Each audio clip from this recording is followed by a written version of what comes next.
Hello, I am proud and today I just made a silly clock, I guess.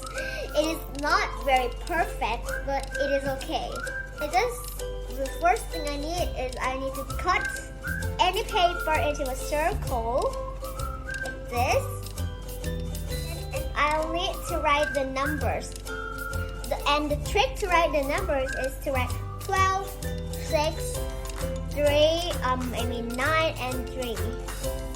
And I made a needle, this blue and yellow thing.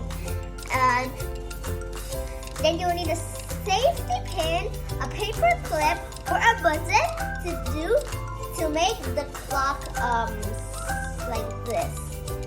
And the thing is you will need to have a safety pin, but if you use a safety pin, your mom or your dad or your grandfather, anyone that is grown up, you can ask them for help because it is dangerous, or you will hit yourself and you'll be bleeding. Okay.